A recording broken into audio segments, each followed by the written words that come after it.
السلام عليكم ورحمة الله وبركاته. اللهم صل وسلم وبارك عليك يا رسول الله. اهلا بحبايب قلب المتابعين. النهاردة هنعمل مع بعض غدا نواشف.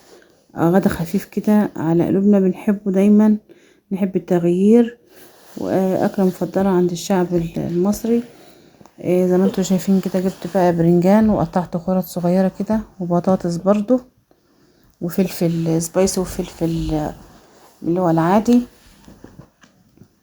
ومعايا بقى زي ما انتوا شايفين صلصة اهيت، ومعايا بصلتين اتنين مخرطاهم، ومسكت البرنجان والفلفل والبطاطس، شوحته في الزيت كده تشويحة خفيفة.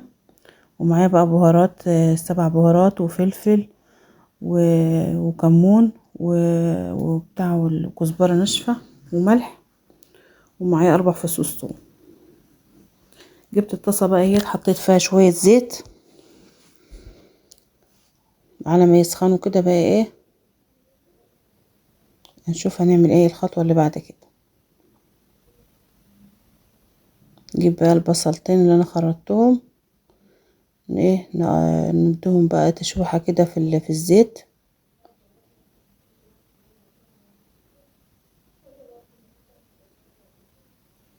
نديه تشويحة خفيفة كده.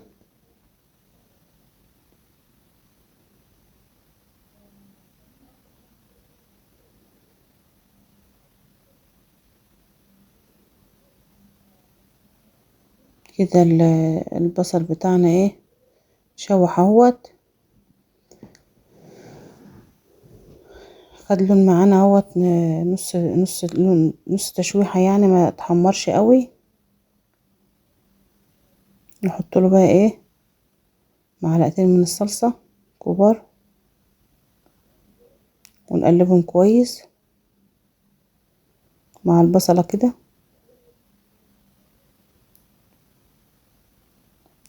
الصلصة دي كانت عندي، كانت متقلية يعني كنت مقلياها وعينها جاهزة كده.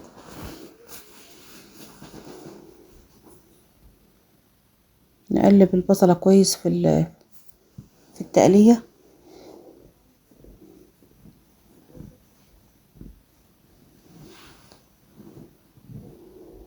لما تشوح كويس الصلصة كده مع البصلاية،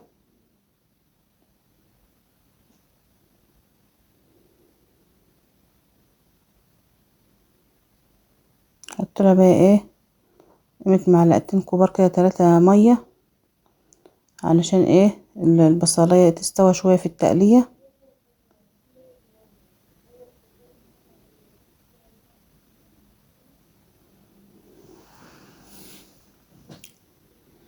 نسيبها شوية كده على ما تتسبك تاني في البصلاية مع الصلصة. ارجع اقلبها تاني كده.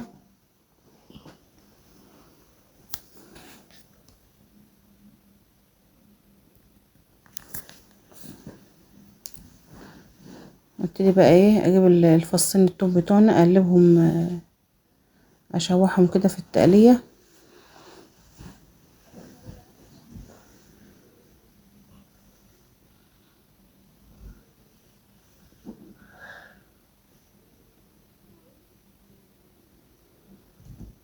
اسيب التوم كده يتعمل مع التقلية كده شوية، واقوم بقى ماسكاه مقلباه في التقلية بتاعتنا، ياخد تشويحة كده عشان ريحته تطلع كده لوحده.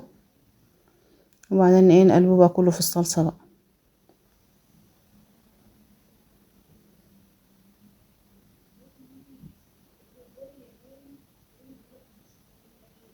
نجيب بقى البهارات بتاعتنا، اللي هي عبارة عن فلفل زي ما قلت لكم، وملح وكزبرة ناشفة وكمون و7 بهارات وفلفل اسمر. اقلبهم كويس كده في التقلية.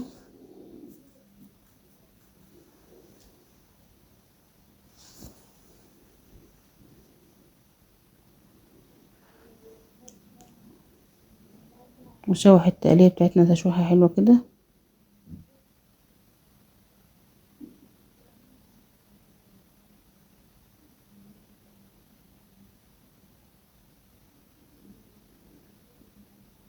اضيف لها كمان 100 معلقتين من المية. عشان البصلية بتاعتنا تستوي كويس.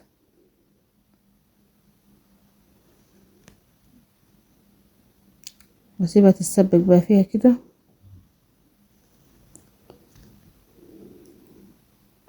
وبعدين بقى اجيب المكونات بتاعتنا اللي هو البرنجان.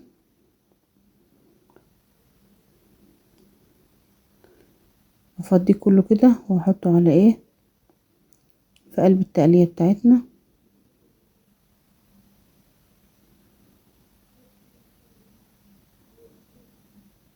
واقلبه كويس كده في التقلية.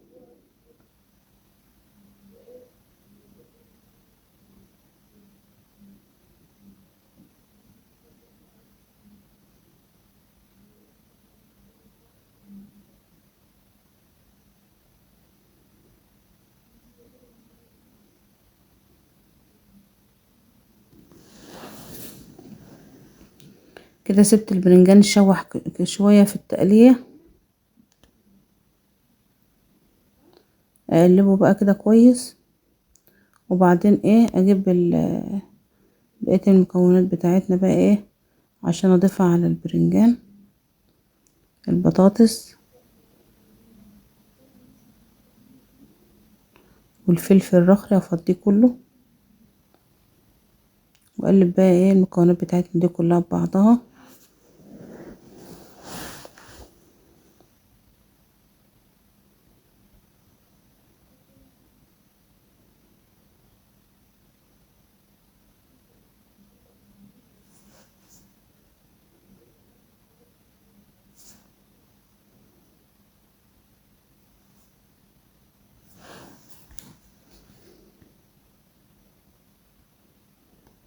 زي ما انتم شايفين كده بقى نقلب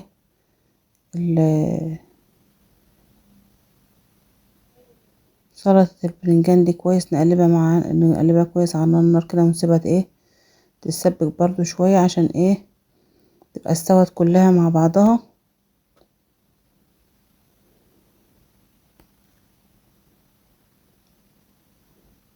تمام. اجيب لها كمان شوية كزبرة ارشهم عليها. عايزة بقى ناقصها شوية ملح شوية اي حاجة بدوقها الوقت كده واظبط لها البهارات بتاعتها زي ما انتم شايفين كده.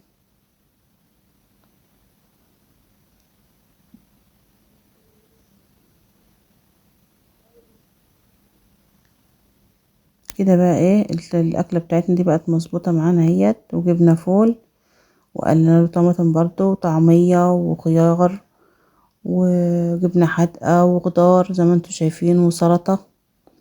وظبطنا الغدا بتاعنا دوت. هو كان يعتبر غدا وعشاء زي ما انتم شايفين كده. على الله يعجبكم ان شاء الله.